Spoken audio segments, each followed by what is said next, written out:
Oh, I kicked this off. I always forget. Hey, Alyssa. Hey, Sam. Are you ready? I'm so ready. I'm more ready than yesterday. I was feeling like garbage yesterday. Okay, well, perfect. Today's the day, Today is my day. Okay, great.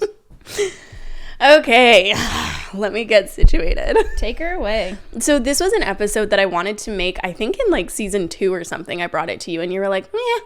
Like you weren't like super interested in it. And I don't know that you, like, are you now interested?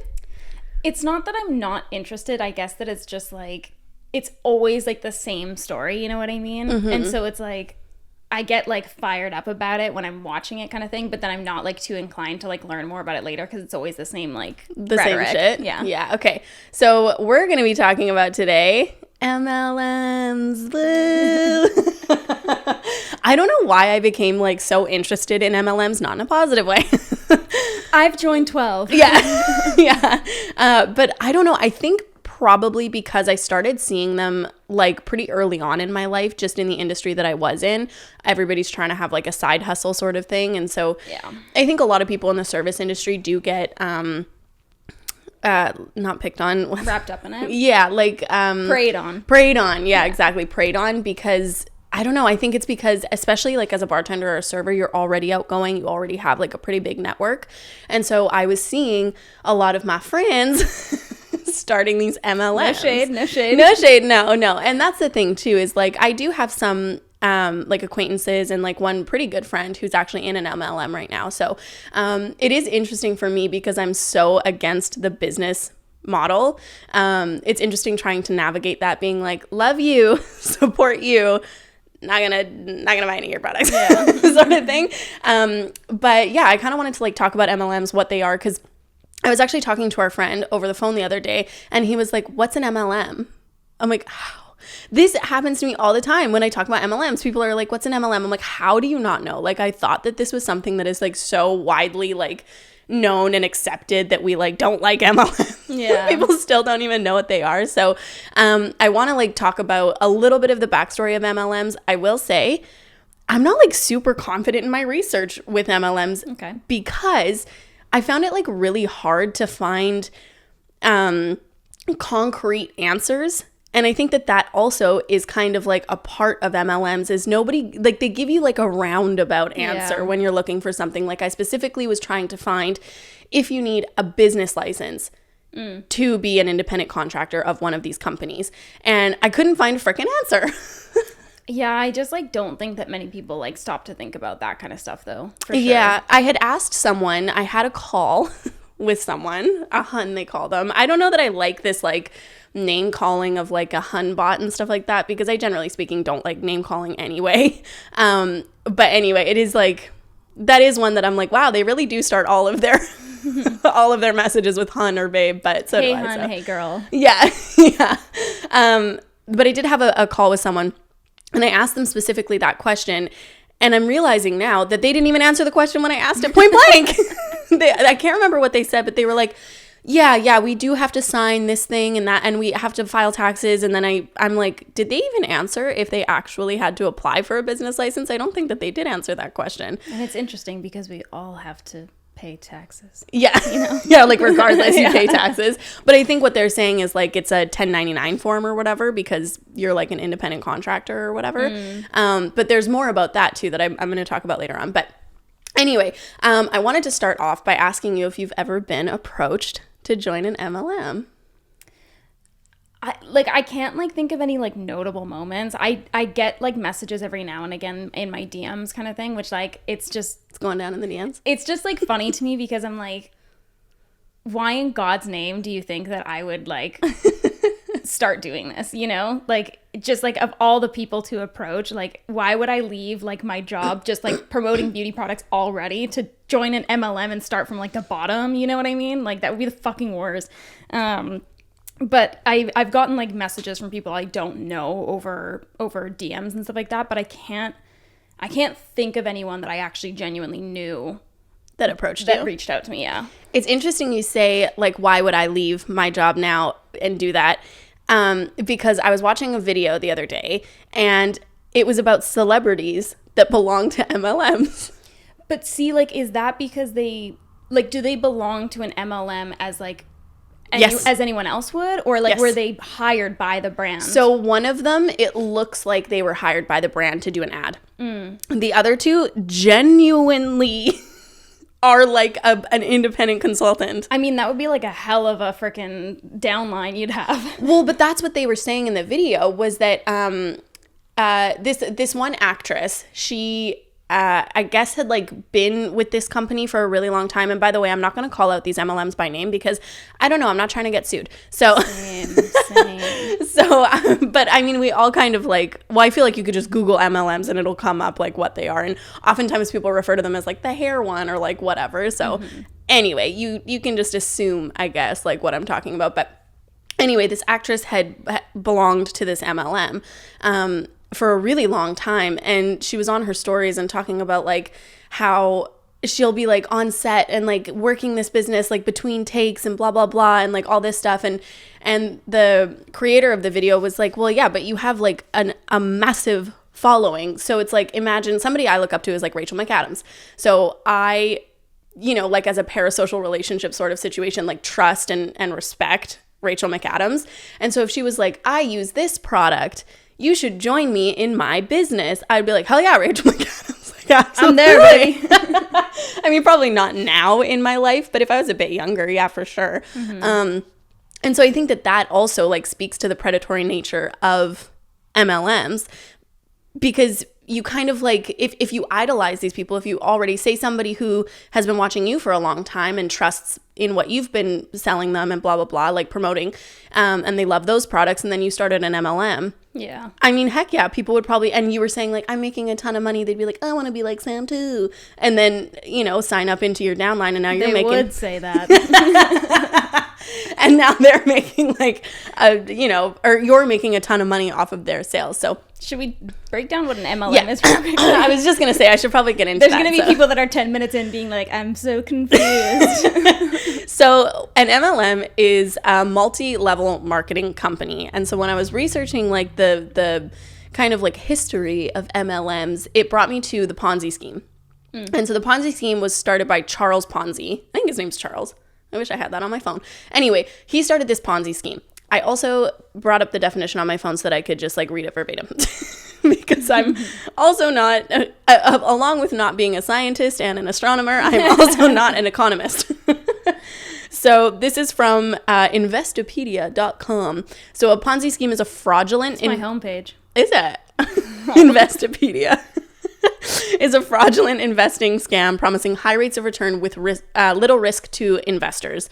The Ponzi scheme generates returns for early investors by acquiring new investors. So it's it also says it's similar to the pyramid scheme, which we'll get to just in like a quick second. So basically this guy like started this like fraudulent investment thing, promised people a return on their money by getting new investors. And from the video I was watching as well, came the pyramid scheme. So a pyramid scheme, generally speaking, doesn't have a product, which is why MLMs are allowed to be legal and pyramid schemes are technically illegal. I don't know how many countries. I should have probably researched that as well, but I know that they're illegal in Canada and the US. But a pyramid scheme these are some signs that you belong to a pyramid scheme or a company is a pyramid scheme. Are there two people beneath you? Like, yeah. Are there three people beneath those people? Yeah, exactly. So the reason it's called a pyramid scheme is because it's like it's shaped in a pyramid. So there's like one person at the top, two people below them, and etc. Like Sam just explained. But the signs that you're in a pyramid scheme or the company is a pyramid scheme is your income is based mainly on the number of people that you recruit, and the money those new recruits pay to join the company is paying you, and not the sales of products to consumers. Also that you're required to buy lots of inventory. But some companies did get shut down based on being a pyramid scheme, even when they did have products and stuff like that. I can't remember. Well, I guess we're not naming names anyway. But it was like a herbal company. Not to be misconstrued with Herbalife. Okay, I'll say that name. I'm not calling out Herbalife, but it was like a herbal-based company. And so from that came the MLM. And so in my opinion, and I feel like the opinion of a lot, I shouldn't say most, but a lot, is that these business owners realized, okay, well, I can't have a pyramid scheme because those are fucking illegal. I'm going to get sued and have to pay $233 million, which is exactly what that company had to pay. That was specific. Yeah. That seemed pointed. Yeah, it was. So they created MLMs. So they had to kind of like skirt around the law. And so that's how I feel about MLMs, is that they're really just a means to an end for the owners, for the CEOs, right? Because they're like, okay, well, we have to have a product. So now they're creating, well, a lot of them are supplement based. And I think the reason that I have too much information in my head. I'm like going off in a million different directions. I'm so smart. I just can't like stay on track. There's too much information in my brain. So the reason that I think that a lot of these companies go supplement based is because supplements aren't held to the same standards as drugs. So they're considered food. And they're cheap also. Yeah. Usually to make. Yeah, generally speaking. And so I think that's why, because in order for somebody to bring it to the FDA, for drugs, it has to be proven safe before you can sell. But with supplements, it has to be proven dangerous before you can bring it to the FDA. So somebody literally has to be like seriously injured or die for it to be brought to the FDA. And so it's like pretty like, riskless for the company owner, but obviously for the people that are consuming these products, you're taking a risk, I guess. With that being said, I take 2 supplements. I take a pre-workout supplement and I take protein powder. And there'll be a link in the bio no. you can buy. I just want to say, because like people are going to be like, well, maybe, but people are going to be like, but supplements are bad. Well, no, like, you do your own research. You make sure that the ingredients that are in these products are like, tested or proven safe or whatever. You know what I mean? Like, you take on that risk, and some risk is like higher if it's a company that's not like super reputable, which brings me to my next point. Well, and I think, but remember your point. I will. I think also it has to do with the fact that like, it's not necessarily that the products being sold by MLMs are like inherently bad. It's just that they're being sold as something other than like what they actually are, or something more than they are. I think. Well, because it's technically, oh gosh, there's so many points that just brought me to. Okay. So it's technically illegal for a company to false advertise. So let's take oils, for instance. So you can't put on an oil that this cures cancer, right? That's illegal, obviously. However, because the independent contractors, what they do doesn't necessarily affect the CEO. It doesn't affect the company because they're independent contractors. So they can't write on their oils, cures cancer. However, the independent contractors, they're like kind of their own, they have autonomy because they're a business owner. So they can spew whatever they want to unsuspecting consumers who might not know better. And I'm using cancer as like obviously a dramatized, but these independent contractors are doing that, but in such veiled ways that it almost seems like it could be true, like things with being like antiviral, or things where it's like you wouldn't necessarily immediately be like, well, that can't be true. Like you were saying before we started recording, that because these people are independent contractors, they can be the ones getting sued, but the company won't, which is such bullshit. Yeah. Well, and that's exactly it. And so these companies at the top, I like to use my hands a lot when I like. It really like gets your point across. Yeah, if you guys aren't watching the YouTube video, if you're not watching the YouTube video, you're missing out. So the people at the top, they can't, like I said, they can't write that on their product. But a lot of times, from what I'm hearing from people, what? Now you're just watching my hands? This is also what I do when I'm in an argument with a partner. I like create little graphs in the air. With a partner, non-specific. And then I refer back to them. Remember from over here? Remember this thing? Okay, this is circling back around to down here. Hey, I wonder if that's because I've taken sign language for so many years. Maybe. Because it's very like spatial orientation. Anyway, moving forward from that. So the people up here, they can't write that on their product, but in a lot of information seminars, and because it's a pyramid, it gets the message gets watered down so much. And so the people at the top are up here, they're not really even freaking dealing with anything other than just like producing product and cashing in, getting that money. Yeah, exactly. And so then, but in the upline or the downline, somewhere over here, these people who are like your mentors or whatever are now holding information seminars for the people below them. And they can say basically whatever the fuck they want. Yeah. I mean, not legally, but who's really holding them accountable if nobody's recording those calls? So they can say like, this is important if you have X, Y, and Z illness to be taking this. And then the people below them are saying, okay, well, she said that and she's my mentor, so now I should say that. Yeah. And I think it's pretty rare that these independent contractors are getting sued. But it's absolutely a thing. Yeah. Right? Like, that's false advertising. Just to quickly explain what uplines and downlines are. So upline is like anybody that's above you. So that could be like your coach or mentor, whatever kind of thing, whatever title they are. And then downlines are anybody that's beneath you. So people you would have recruited. Yeah. And so I feel like I keep going back to thinking everybody knows about MLMs.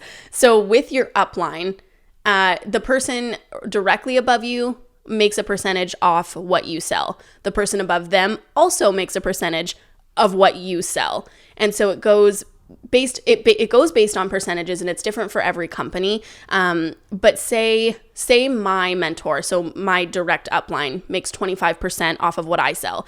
Then their upline might make 10% off of what I sell, but they make 25% off of what she sells or he sells. So it's kind of like this like pyramid. Yeah, it's a pyramid. Yeah, it's a pyramid, but it's like this gradual decrease in commission, with the person above you making the highest amount as well. Something else that is interesting in these things is that as well, these companies have different memberships. So a big thing with MLMs is you have to pay for a startup cost. And so I looked into one, and one of the startup costs was like $125 just for your like membership. That didn't include any products or anything like that. But if you wanted to get a higher commission off of what you're selling, you have to pay $150. Then if you want an even higher commission and a discount on products, you have to pay like $200. So for people, the $200, I don't know if that was like an accurate thing, but it was just like, it was increasing incrementally. The thing that I think that people get not confused, but wouldn't even think to do is to really look at that math and think, okay, but I'm paying extra for this membership. Does that really pay off? Like, am I basically just paying into my own commission at that point? Even with the yeah, it's like a gym membership that you can either pay $10 a month for or $120 a year for. Yeah. You're like, that sounds great. Yeah, exactly. Yeah, that's a great way to put it. So I think that they are a lot of the times banking on the fact that you won't look into this, that you won't really take an Excel spreadsheet and be like, okay, I spent this much, I made this much, this is how much it cost me. Like, I mean, I would be interested to see somebody who actually did that. I wish I had infiltrated an MLM company. Which is what, and like, I think that's the biggest thing when it comes to MLMs is like much of it isn't based off like actual business practices, because that is what you would do as a business. Yes. Like, you would have a cost of goods sheets. You would be able to kind of like compare everything and make sure that your bottom line was being met. But it's based so much on emotion, I find, and getting you like amped up and like, let's do this, babe, and like, let's get a Ferrari. Do you know what that's called? Go on. It's called Bite. Okay, so not to be confused with like Bite Cosmetics, but so cults go off of this form of, I have to look it up now because I didn't think I was going to bring this up, but you just like laid it out so perfectly there. Okay. So it's called the Bite model. So Bite stands for behavior, information, thought, and emotion. So I've seen this actually in companies that aren't MLMs also.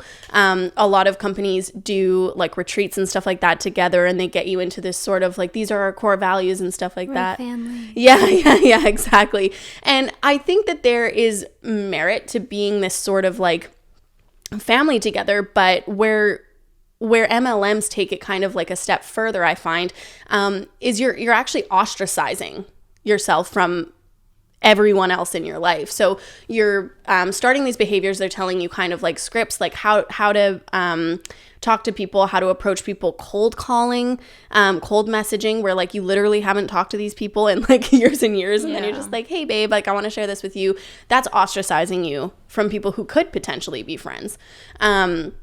And then you go for the information. And so people are getting information about this product. And oh my goodness, they're getting the information from their upline. And it's like, this product is amazing. It's revolutionary and blah, blah, blah. And oftentimes it's not. Okay. It's never revolutionary.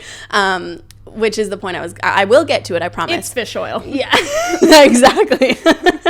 And then you get into thought, and then so your thoughts and feelings are changing and stuff like that, and now you're like all about this company, and it's like, well, why do these people around me like not want to believe in this with me, which brings you into emotion. And it's like, well, I don't want to be associated with you because you don't believe in my practice. You don't believe in I was going to use a name. You don't believe in this product.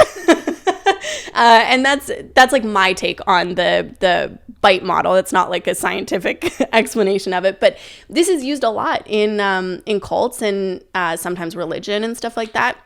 So it's interesting that the MLM model has adopted this model because it's proven to work to keep people interested in what you're selling. And so now I'm going to get to the point that I said, which is that these products are not revolutionary. You can find a dupe for all of these products at a reputable store. And so the reason that I say that is because it's true, number one, but I was looking on one of these websites and they had a hair serum, okay, for 30 milliliters for $120. $120. I tried to compare that with something from Sephora. The only thing that came close was La Mer. So La Mer has this, which is like the absolute peak of like expense. Yeah, exactly. Which I also don't believe in. I don't think that you need a hair oil for $120 or $130. I think a La Mer was like $136 or something. But you can find these products. You can get hair oil for like $10. You can use coconut oil. You know what I mean? So when it comes to value for me, this is what I think I've realized. It comes down to either quality, ingenuity. So this is like, so quality, it's like you have better ingredients, better parts, better motors, like whatever. Ingenuity, you're creating something that didn't exist in the market before. To me, that makes me think of something like Tesla. Okay, so like the technology is so new that it's probably more advanced. It costs you a lot of money to do that. That's where the price comes from. And status is the third one. So things that come to mind for me is something like a Lamborghini, which you could also argue like, you know, the parts cost more, blah, blah, blah. But definitely things like Gucci, Louis Vuitton, all of these products that like, especially, what's that one that's like outrageous? Birkin. Birkin. There's no way that costs that much money to make that bag, okay? There's no quality in the world. It's all about status. So those are the three things that I feel like... And availability, with specifically with Birkins. And they actually have a better sale price than gold. That's crazy. A better resale value than gold, yeah. Really? Yes. Okay.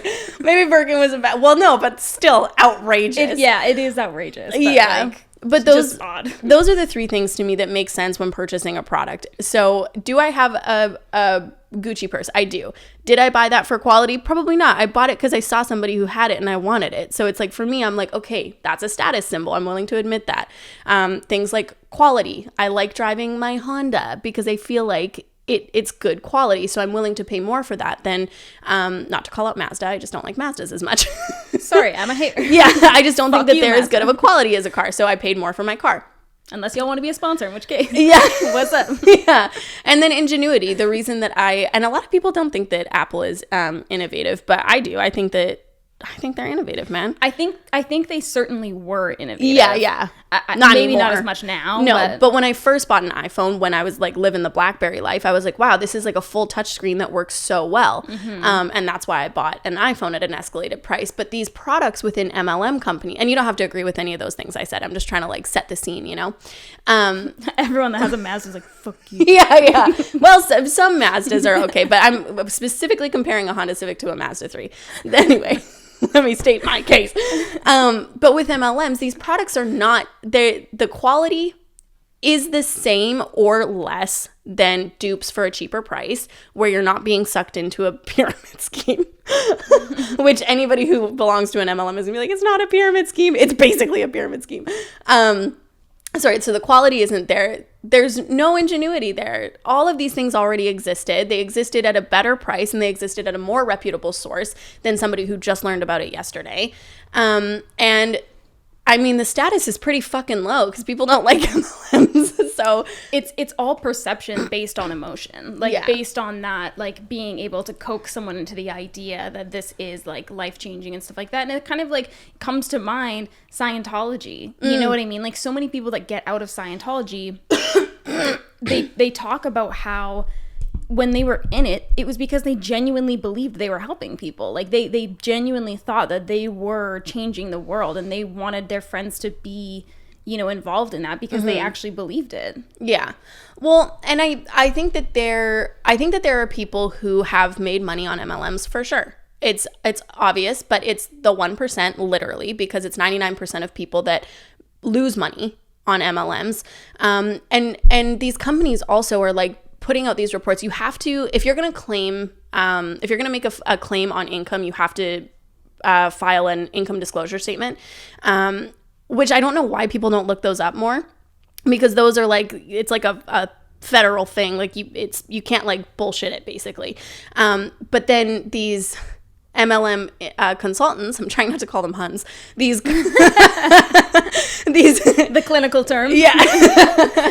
These consultants are posting these things where it's like a little, I'm doing like a wave in front of me because it's like this graph, and it's like the median people are making $175,000 a year. And I was looking on Reddit, and this person, whoever it was, explained it so well. They were like, this graph is based off of 24 people, and they're the 24 top people. So like if you are in a diner and all of you make like 30 grand a year and Bill Gates walks in, the median income for that diner becomes in the billions, because it's like, or however much Bill Gates is worth. But it's so true. It's like people, I think, often don't critically look at the data that's being represented because it's confusing. And I don't think I'm the smartest person in the world. Okay, that's for damn sure. But I do feel like I try to be a critical thinker. And so when I was looking even at these income disclosure statements, I was still like, because it's like, it's a foreign language to me. I don't speak numbers the way a lot of people do. And I would argue that because I've been targeted so much by MLM independent consultants, they just love you. That like fresh meat over there. But that I am the type of person who is being targeted by this. So with me thinking this, I'm like, I'm sure that this is like confusing to a lot of people. But then they create these easy to look at graphs where the data is in the company's favor, in rose-colored glasses sort of way, and they're like, wow, I could make 175 grand in a year. Well, no, you can't. Well, and I think too, it comes down to like believing what you want to believe. And so a lot of the times, you know, especially people that are kind of using this as like not necessarily a last resort, but like this is going to be their big break, and they want so badly to believe that, and because they're just like banking on that emotion and like that drive, it's like they don't want to absorb anything else that might discredit that. Yeah. Well, and that's another thing is I have yet to hear a story about somebody at the height of their career, making a good living, happy with the way that they're living, joining an MLM. Yeah. So that begs the question, who are these MLMs and these independent consultants? Who are they banking on joining? People who feel like they don't have another choice, people who have injuries, have illnesses, often stay-at-home moms, because they want financial freedom, they want financial independence, and probably financial freedom as well. And so these people are already vulnerable to that sort of like incentive, I guess, for the thought that they could be making money. And I think that that's really irresponsible, because they're going to be bias right out the gate because they feel like they don't have another choice. Yeah. Right? And there was another company, Matt said too, that targeted specifically immigrants. Yeah. Which also is just like, you're scumbag. Yeah. And I just don't like that. There was one that I was watching where somebody had actually recorded like a power hour. No, it was so bad. So what a power hour is, I guess, is where you get on like a Zoom call, and there's like the people in the upline, like the mentors or whatever you want to call them, and they're talking to their downline, and they're basically just going on and shitting they're on them. Yeah, well, in this case, they were definitely shitting on them, which is the whole other can of worms. But you're basically getting on there and you're doing a bunch of work, which is like cold messaging for an entire hour. And these people are actually getting blocked off of Instagram and Facebook because they're messaging so many people, and the algorithm like recognizes it and then locks them out of their accounts. And the upline is like praising them on this. It's like a gold star when you get like blocked off of Instagram or Facebook. But absolutely another part of the uplines that I've seen, and not everybody's like this, I know that. This is obviously like a generalization. But a lot of the speech is like very aggressive and manipulative and like, what are you doing? You're not working hard enough, which is completely counteracting what they've sold you in the beginning, which is you can do this on your own time. You know, you pick your own hours, but then in the power hours and stuff like that, Be it's your like, own business owner. Yeah. But in the power hours, it's like, well, you're not working this hard enough. Like, I slaved away for 5 years so that I could get to where I am and blah, blah, blah. But it's like, you're completely contradicting in this instance, the product that you sold me as a lifestyle. And you're contradicting that lifestyle that you had promised me in the beginning. And now you're shitting on me for it. And then, not to mention the guilt that comes into it. Because now you're like, well, these people are succeeding. Why am I not succeeding? You're right. I'm not working hard enough. I'm not buying enough product. I need to stay elite. I need to be this small business owner. And if you leave the MLM, you've lost your money and you've ostracized probably a lot of your friends and family, because they do tell you to specifically go after your network, which is your friends and your family or coworkers. And now you're not a small business owner anymore. So you've lost your status. So it's like, I'm not saying that you should feel shame for that, but I feel like that would be like it would lend to that feeling for sure. Yeah, it'd be a reasonable, I guess, reaction. And that's all very manipulative. And I think that your upline and the CEOs are banking on the fact that you won't leave and you'll continue to lose money into the company, because at the end of the day, the CEOs are always making that fucking those fat stacks. Okay. Yeah. They're never losing money. They don't really care about the people down here, the people at the bottom. They just want you to hang on long enough to buy that product. And also, it makes me think about companies who are targeting micro-influencers these days. And it's not the same as an MLM, but it kind of made me think the same, because there's these companies that reach out to micro-influencers who are, trying to start in the industry. And they're saying, hey, like, we want to work with you. Like, we love your content. You're so talented. Right? So they're starting off with that manipulative quality of making you feel like you're special, when in reality, this is a copy and paste situation, which is a lot what these MLM companies do as well. They copy and paste. Wow, you'd be perfect. You're so sociable. You have a great network, all that stuff. You're the first person that came to mind. Exactly. Yeah. And then you comment back and, okay, great. Like, I'd love to work with you. Wow, this could be my big break sort of thing, my first sponsorship. And then they tell you, okay, so you'll get a percentage of commission. Sounds like an MLM. Off of what you sell to your followers. You just have to buy this product, but hey, we'll give it to you 50% off. Yeah. This happened to me. I obviously didn't. I was like, I think I commented back being like, stop fucking preying on micro influencers, you piece of shit. But that's exactly what happened. I think it was a swimwear company. They wanted me to purchase enough swimwear to make pictures for them so that I could sell it to my following.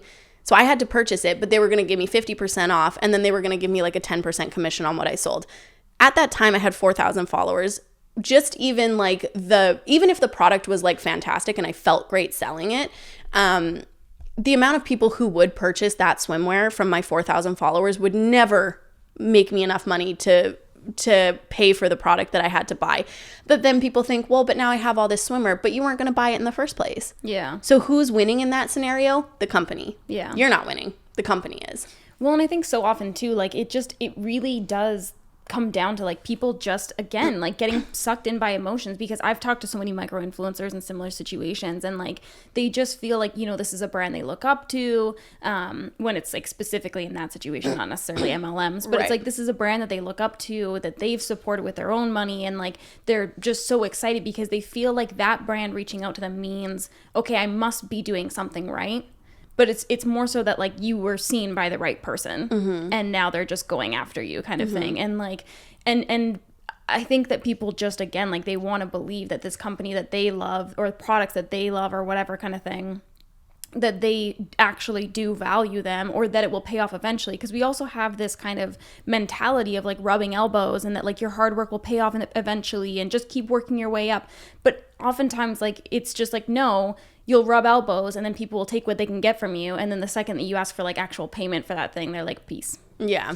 And it's just, it happens so often, because I think that we're just told from such a young age as to like how hard we're supposed to work, and just like hustle, and and being like not being entitled and not feeling like you have to do the work and whatever. And MLM specifically, I feel like preys so much on that people they do assume that like, well, if I just push a little bit harder, but it's like, but you might never get to that point, because as you said, that's the 1%. And the 1% already exists. Yeah, exactly. So those were the people who started the company, and then the people who signed up below them. The 1% already exists. You are the 99%. Yeah. And I wanted to go back to when you were talking about like the kind of like ostracizing and stuff, that 1 power hour, the lady that was running it was like, I don't give a fuck what your mom thinks about this. Like, if your mom's shitting on you and doesn't agree with it, I don't give a fuck what your husband thinks, what your friends think, whatever. It's like, but you're literally like, you're pushing these people into feeling like their friends and family aren't supporting them, or that they don't believe in them or whatever. And it's like that, like your parents, your partner, like your friends, like those are your main core support group, like in and out of like whatever, you're doing as like a job. And so ostracizing yourselves from them, like, of course you're only going to be working on that thing, because that's all you're going to have fucking left. Yeah. So it's just like when you have so much riding on what you've invested into this company, because you basically told everyone else to go fuck themselves because you feel like they're not supporting you. Yeah. I don't know. It's just that power hour in particular was really fucked up. Yeah, that one. And I know that like not every MLM is the same. Do I think that any MLM is worthwhile? No, I don't, because I don't believe in the business model. But I do think that some are less harmful than others. I will say that, because their startup costs are less. They don't push recruitment as much because they're trying to stay a business. Because if you push recruitment too much, you become a pyramid scheme, because if you're making more off of recruitment, you know what I mean? But at the end of the day, I don't feel like you should ever have to pay to do your job. I don't think that that's a thing that you should have to do. And it's the same thing like when people force you to pay for training. Like, I was in a position like that with my job. Not this current job. YouTube forced me to learn. I was doing lash extensions, and they had a contract that said that if you left before you had worked there for a certain amount of time, like I can't remember what it was, some fucking ridiculous amount of time. Like I think it might have actually been a year. Yeah, like crazy. If you left before a year, you had to pay them whatever it was, $1,700 for the training. Which the training was like me and another minimum wage employee being like, here's how you do lashes, you know? Like, it wasn't like I was being flown to fucking Florida to like learn from like lash technician of the gods. And I found out that, at least at that time, I don't know what the situation is now, in Canada, that's actually illegal. You can't charge someone for training that they need to have to do the job that they were hired for. Yeah. Which obviously, that's exactly how it should be. What the fuck? Well, yeah, once they're already hired, like absolutely. Yeah, like if it was like a prerequisite or something, that would make sense. But no. Could you imagine? Oh my goodness. When I quit after 3 weeks. You could imagine. Yeah. Yeah, that's actually the other thing. MLMs are just like, it's such like a crazy thing. I want to be a part of one so that I can talk about it more, but I don't want to be a part of one. Do you know what I'm saying? Yeah. They hold these conferences and stuff like that as well. And I was looking, because this morning I was trying to find, yet again, if you needed a business license to be an independent consultant. And what came up was like this $295 thing, and I couldn't figure out if that was for their like seller's permit or if it was for something else, but it brought me to this conference. And you had to pay to go to this conference for the awards ceremony and shit like that. And I was like, huh? You have to pay $300 to go to a conference? Cold day in hell. Where like they're supposed to be honoring you, and I don't know, maybe there's like motivational speakers and stuff like that, but definitely, I was watching this other video, and these conferences, a lot of them had to pay for their own hotels, their own airfare, all of their own shit. So it's like, okay, so basically you're paying to take a vacation that is essentially like work. And in my old company, like we used to have conferences and stuff like that, or meetings that were out of town, and absolutely not did I ever have to pay for any part of that. Yeah. Like if I was able to stay with like family or something like that, would they prefer that? I'm sure. But for something that was required for my job, I never had to pay for it. And I believe that that's the way that a good business is run, that if you're required to do something, and I'm sure that they skirt around it by saying you're not required, But then if you don't go, you're getting shit on because you're not working hard enough, and that's why your business is failing, is because you're not going to these conferences, etc. If you're required to go, you shouldn't have to fucking pay for that shit. Yeah. So easy to get sucked in. Honestly, in another life, I feel like I could have gotten sucked into an MLM. Oh, really? Yeah, I think so. Like, if things had, like, not worked out for me the way that they did, I could see myself looking at that and being like, yeah, I could probably do that, you know? Yeah. I definitely couldn't. Because I couldn't do it or couldn't get sucked in. Couldn't get sucked in. Yeah, MLM, even when I was at like my most vulnerable, MLMs were still not an option for me. Like, I would rather do anything else. Not that I ever like genuinely considered being part of an MLM, but just like looking at it and looking at like how people, like the people in it talk and whatever, I'm like, I could see myself getting sucked into that. Yeah. Because like I'm and I was talking to my dad about it, and he was like, oh, I almost fucking was in one, because like he had gotten invited to this meeting and he was like all amped up about it. But like I've always been that person where like someone else is talking and like they're getting like I get so inspired and so amped up, and that really like makes me like invigorated to go work and do stuff. And so I could see that like on that front I could have gotten sucked in so easily. So this is why I think that I didn't, probably, is because I always said no at the beginning. Because I've been... Like you wouldn't even humor going to the thing. Yeah, but I think if I did go to the thing, it would be hard for me to reconcile my previous feelings with like the feelings that I was having at that like motivational speech thing. Because I too get motivated by motivational speeches and stuff like that. But I had friends being like, okay, like I just want to, like, I want you to meet with this guy that I know, like blah, blah. And I was like, okay, yeah, for sure. And then the chick like bailed last minute and was like, actually, it's just like this meeting, just like go out and have a couple of drinks. And like, I was also sober at the time. This was like not that long ago. So I was like, well, I'm not going to go and have a couple of drinks. That's fine. Free water? I'll be there. Yeah. It turned out to be a friggin' MLM. And then when I was like, oh, I even asked, I said, is this an MLM?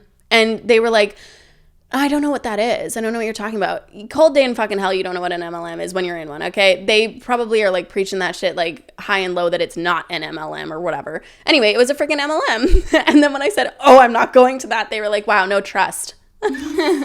Clearly. You're trying to sell me on an MLM. You're not even going to be there. Yeah. Anyway, yeah, I think that's why I don't get sucked into that kind of stuff, just because like I say no right off the bat. Yeah. I'm just like, these are the reason. But that's the other thing that's crazy is like the people who go into it and they're like, I used to feel this way about MLMs and now I feel differently. Yeah, it's called manipulation. Yeah. And some of these people definitely are making money. Like I don't want to say that you can't make money, because that's incorrect. Like if you are able to recruit a ton of people underneath you because you're influential or you're manipulative or and I mean like, and you can be manipulative without having like malintent, you know what I mean? You can be like, I really love these products, like, well, that's still manipulating, you know what I mean? Because you're still selling. You can call it like influence, whatever, but at the end of the day, you can make money doing that, but most of your money is going to come from your downline, from the people that you recruit. And fine, if that's something you want to do, but the reason that I don't like that is because you then are preying on the vulnerable. And so you are vulnerable, you're no longer vulnerable because you're making money. But in order for you to make that money, you have to find people below you. And whether they're coming to you or not, you're selling them on an idea that may or may not make them money. And 99% of the time, it's not going to make them money. Yeah. And that's just how it is. Yeah. Fuck, I keep forgetting what I'm saying. Sorry, it's because I'm fucking taking over. What are we at? 48. Oh, okay, good. Yeah. What was I going to say? I was thinking about the power hour thing again. Oh yeah. And like going back to just like the manipulation and all that kind of stuff in that same power hour, I can't let it go. Okay, that it was like the most fucked up shit I've ever seen in my life. Well, that's a stretch. But in that power hour, the girl running it, she was like, I don't care. Invite everyone. I don't care if you have to lie. I don't care. Send the exact same message to everybody. Like if someone tells you, like if someone doesn't respond, like send a video message of yourself being like, I see you watching my Instagram stories. Like, why aren't you doing this with me? Blah, blah, blah. And send that to everybody you see on your Instagram stories that hasn't responded. It's like, I just like wonder how, like when you're in that group, you don't sit and think, well, that's how I got invited. Yeah. You know, and feel like, oh, okay, so, well, now I'm not sure about this, you know? Like, I'm at that point, it's too late. You're, like, there, obviously. Mm-hmm. But, like, it's just, you know, like, I don't know how people don't feel so disenchanted so rapidly when, like, they hear something like that, you know? Yeah, absolutely. In that same one, they were doing, like, actual Tony Robbins, like, techniques for, like breathing techniques and shit like that. But I was reading in the comments, someone was like, this is actually an unsafe technique for somebody who has, like, heart problems and stuff like that. And it it made me think more about a lot of these MLMs that are based more on fitness and nutrition and stuff like that, because I was looking into one, and in order to become a consultant with this company, which is the one I'd like to infiltrate if I could, it's Alyssa has big plans for the rest of the day. Yeah, I'm gonna try to do this, and everybody's gonna be like, well, you just said that you were trying to infiltrate it. Yeah. Anyway, it's yeah, just kidding, I changed my mind. It was $50 to become a coach. And I'm like, okay, so do you not have to have any sort of personal training certification, first aid, CPR, nutrition courses, like none of this for you to be selling this lifestyle? And I feel like there is a difference between doing YouTube videos where you say, these are workouts that work for me. Mm-hmm. This is like a booty workout that I love, stuff like that. Then purposefully selling someone on a nutrition program when you're not a nutritionist. Yeah. You know, and even if it's a program that was created by nutritionists in the beginning, how are you 100% taking the guest experience in that moment? How, like, are you asking them specifically about their entire family history on, like... Well, and even then, you wouldn't necessarily know the answers to that because you have no education in this, yeah, other than what's coming from your upline. Well, because I don't know enough about that specific one. Like, I don't know if they have a template of questions you have to ask your clients. I don't know what they are, clients, I guess. But what if somebody has injuries and then you're selling them these, like, workout programs or these workout videos and not giving them an option for alternatives? Alternatives that you can do instead of that exercise or whatever. And because I know that some people don't like fitness influencers that don't have personal training backgrounds, and I understand why. But I disagree in that it's not a one-on-one practice. If somebody was one-on-one personal training without a certificate, well, that's illegal.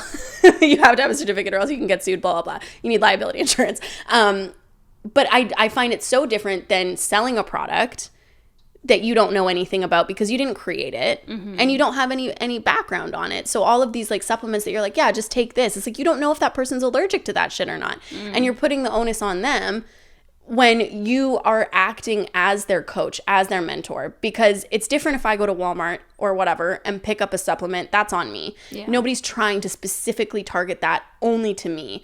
Whereas as a coach, they're targeting you on buying these products and like workout programs and stuff like that. And I just think that that's so irresponsible. These products can be effective. Like, I'm not saying that, like, these products are ineffective or that they're dangerous inherently, but I don't agree with the business aspect of it. Yeah. Like, a hair shampoo is a hair shampoo. You know what I'm saying? Like, well, but there was, I can't remember if it was an MLM or not, but there was a shampoo company that was actually making people's hair fall out. There was. Was it an MLM? Yes. Oh, yeah, of course. And I obviously, when I say, like, shampoo is shampoo, there's different types of shampoo for, like, blondes, brunettes, like, curly hair, straight hair, blah, blah, blah. But what I'm saying is, like, there is a dupe. Okay? Yeah. There's always a dupe for what you're purchasing. But I don't know. I guess I don't believe in the business practices. I don't believe in the predatory nature. I guess what I'm saying is I don't agree with any of it. Yeah, no, because here's the thing. If you came to me and you were like, I did this... what can I use? I used this skincare and I really love it. I'd be like, for sure, I'll go buy it. Oh, it's an MLM, not going to buy it because I don't agree with the business practices. And we do that in so many other areas of our world when we don't agree with the way that some businesses conduct themselves or run. And for some reason, MLMs are, like, getting upset about this, saying that they don't have to change anything. You just need to accept the business for what it is, when, like, in reality, we're doing this all the time. We're staying away from products that we don't, like, the product might be, like, so dope, so great, but we don't agree with what's behind it, so we don't purchase it. Yeah. But when it's an MLM, they're like, well, you just don't understand. You don't believe in me. You don't support me. It's like, well, no, I support you as a human, but I don't support what you're what you're adding to. Yeah. I wanted to mention as well, because I watched can't say them by name. I watched a documentary about a particular leggings company. They talked about as well that a lot of them were actually receiving faulty product. Like product that had been, like it came like sopping wet, or it was damaged, or it was falling apart, or whatever, or stained, and like some of them like was coming with like, if I remember correctly, there was like poop in one, not human poop, but like animal poop or something. Somebody put this on and shit their pants. Someone shit in the box and sent it to them. That's what you're getting into if you sign up for an MLM. But if I recall correctly, if that was the same documentary. But and then people were having to sit on this product because the company wouldn't accept returns. So they just had like more and more and more product, because they obviously had to order more to keep their stock up. Yeah. And then they were just sitting on all this fucking faulty product that the company wouldn't take back. That's interesting you say that, because there are some MLMs that do accept, like if you decide to quit the business and you have a bunch of back stock, they'll buy it back from you, is what they claim. Mm-hmm. However, my question to that is, do you have to pay to ship it back? Because a lot of those companies, you have to pay to get it shipped to you. Okay. Ridiculous, unless you're part of their like VIP member status, in which case you have to pay a certain amount. So technically you're paying the shipping, but in a different way. Do you know what I mean? Because it's like free shipping, but I had to pay $500 to be this. Go ahead. I was just going to say, I'm also curious. Alyssa and I were looking into like different types of like business insurance and stuff like that recently. And you had found out that if we were shipping stuff out of our house, that it would actually void our house insurance. Yeah. And so I wonder even like if people are aware of stuff like that. I don't know if that's the same thing everywhere, if that's just like our Canada, area. BC, yeah. But like, you know, things like that to be aware of that people might not even know, because these are all of the things that go into setting up an actual business. Mm-hmm. Is, you know, like crossing your T's and dotting your I's and whatever. And it's just like when it seems so like kind of like haphazardly thrown together, like you're missing all of these things. I just feel like if it's easy for you to set up your business, you're not doing it legally, quite frankly, because listen, my family's been in law for a long time. Okay, it's to do it in a way where you are like really covered from exposure. You're following the guidelines and the laws in your city or state or whatever. It's challenging. It's a fucking nightmare, bro. Yeah, it's like you go through all of these things and you hit a roadblock, you have to go back and do it again. And I'm sure that MLMs have created some sort of loophole where you are like a subset, like a, you know what I mean, where it's like you are under their liability insurance because you didn't actually like create the product, so the company's liable and not you. But yeah, I definitely thought about that too. If you're selling all of this product out of your home, you're shipping it out of your home, your merchandise is within your home. Yeah. Do you not have to have a different type of house insurance for that? Do you have to have business insurance for that? Like, it's like, it does beg those questions. Well, and even like liability wise, I do wonder if the company assumes liability for, like, let's say like you sold a shampoo to your client. I don't know what to call them either. Customer, I guess. To your customer, and their hair fell out and whatever. Like, are you assuming liability for that? Is the company assuming liability for that? And if I was part of an MLM, I wouldn't want to bank on the company assuming liability when they might not. Well, but the other thing is like I wouldn't bank on my mentor, my upline, to know those answers. Yeah. And like, how do I get in contact with the head of XYZ MLM? And it is really hard to find out. I would like a phone call with the founder. Yeah. But I do find that it's really hard to look I was going to say to find. I do find that it's really hard to find. Why can't I use a different word? Anyway, I find it hard to locate the like hard-hitting questions on those MLMs. Like, do you need a business license? I don't know why I keep coming back to that, but it's just like, but I fucking love business licenses, and I need to know. It's just interesting to me that, like, I've asked so many people, and nobody has given me, like, a straight answer, as if, like, you do or you don't. So, would be nice to know, I guess. I'm going to take that as a hard you don't. Well, but you probably do, but yeah. you aren't.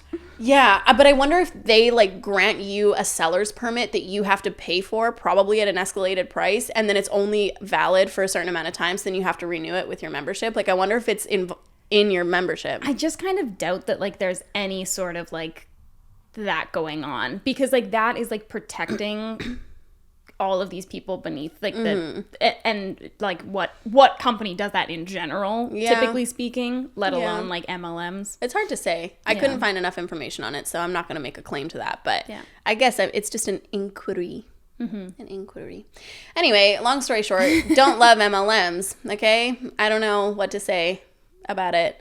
But you will be infiltrating one. No, I don't know if I will or I won't, because I think it's like, but it's like a good for science thing. It could be a good for science thing, but I think the problem with me infiltrating it and it being scientific is that I wouldn't actually be doing what it takes to quote unquote become successful. I like that you quoted towards yourself. I don't know why I did that.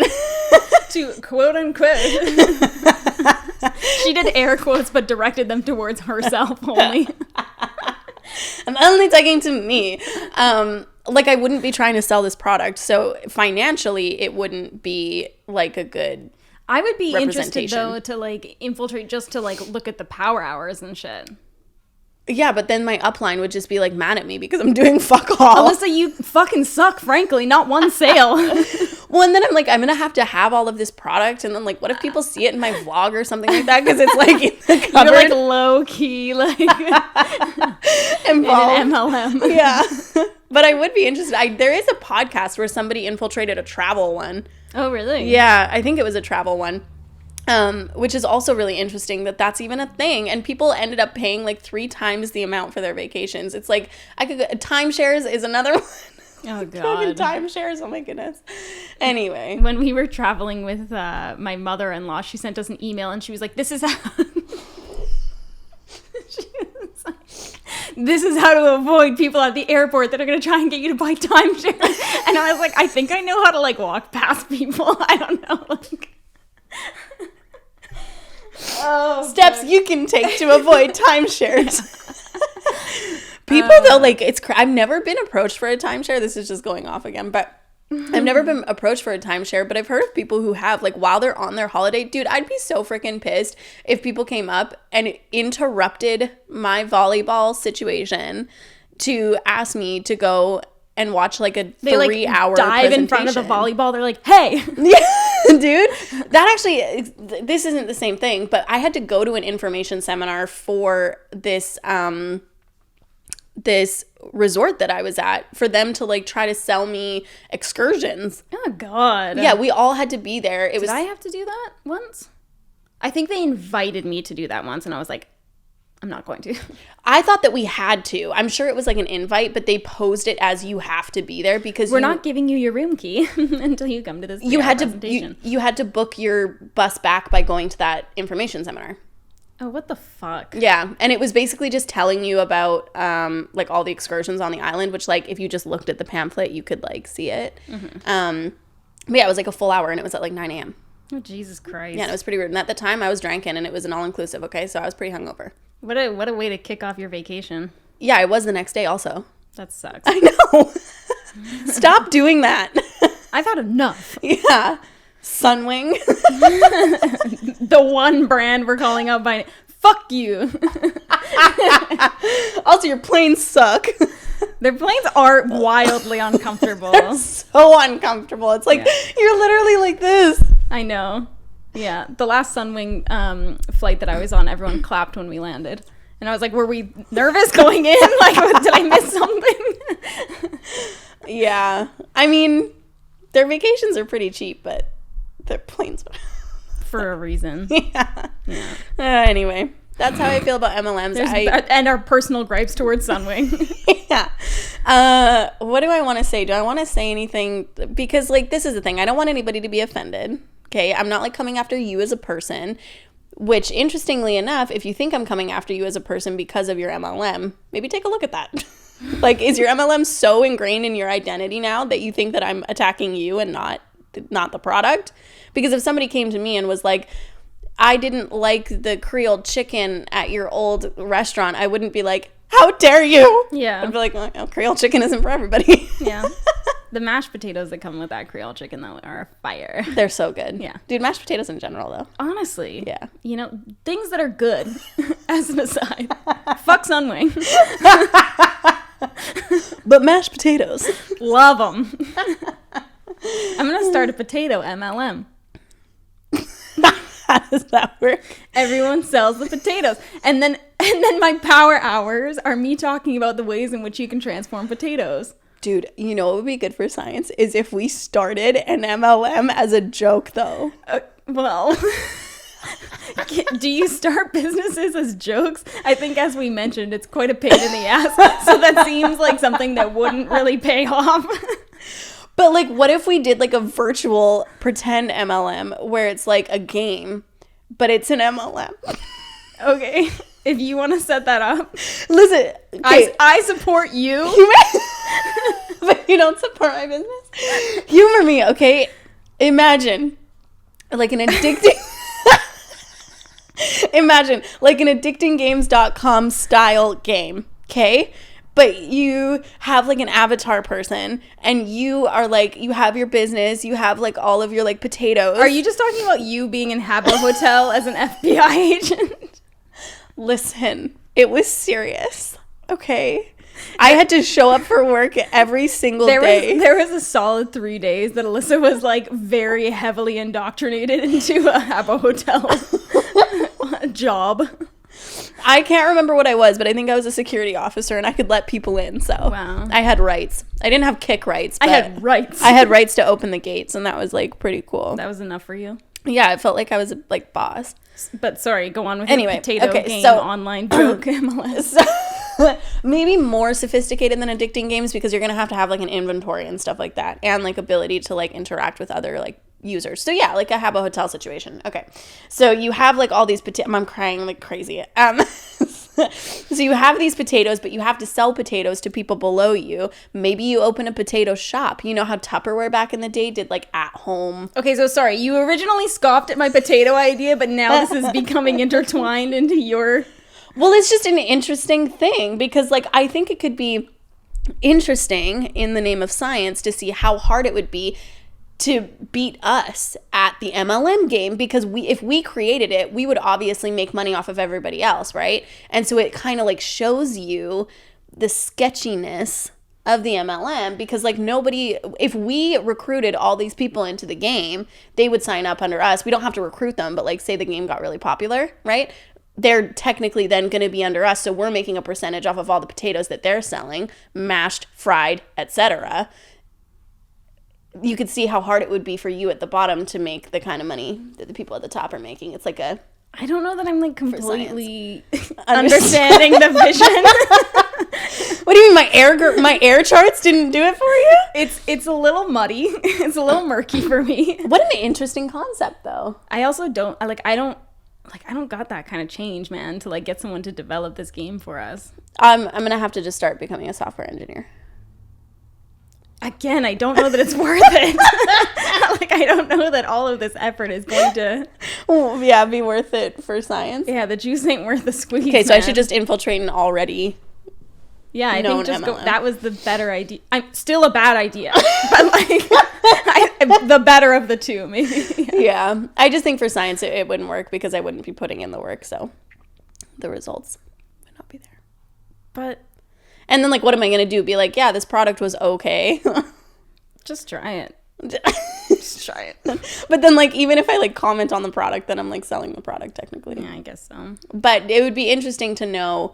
I would want to infiltrate just to know the, like, legal standpoints. Like, are people thinking about house insurance and like having product in their home? Are people like... The least interesting parts. That's what I'm interested about, because like that's where I think that you can get really like... Listen guys, dicey. What's the tax situation here? Well, because like are they teaching them how to do their taxes as an independent contractor? Alyssa, nobody on this fucking earth is teaching anybody how to do their taxes properly. I'll die on that hill. Fuck. But that's like if you've gone, okay, here's another thing. I know that this is over, but here's another thing. If you went from having a job that took off taxes every paycheck or whatever, so that at the end of the year, generally speaking, you'd get a return, and then you immediately go into an independent consultant job where they're not doing that, you're going to be really freaking surprised at the end of the year. Alyssa, you're literally, this is my story. Yes. Yes, you are going to be surprised at the end of the year. But I just wonder how many independent consultants think about that kind of stuff. It would be interesting to me to do a poll. That alone.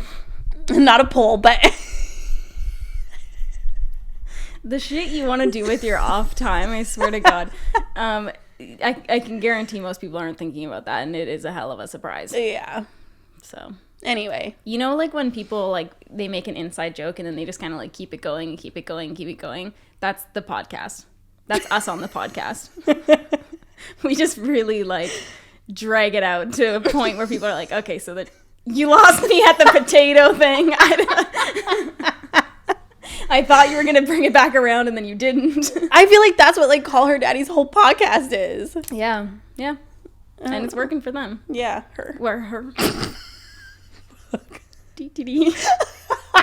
I want to do a podcast talking about other people's drama that doesn't involve me. Oh, good. Anyway. You know? All right. That's that. Okay, guys. All right. Now you know our thoughts. On MLMs. Yeah. So, just think twice. They need, like, you know, the DARE program in school. Was that not an MLM? No. That was, like, something else. Can't remember. Anyway, you know when they tell you not to do drugs? They need that for MLMs. Yeah, they should. And this is that. Again, going into everything we hate about the school system. Yeah. Oh, goodness. Oh, Lord. All right. Okay. Thank you guys so much for listening. We'll let you guys go. See you next week. Thanks for coming to our power hour. Yeah.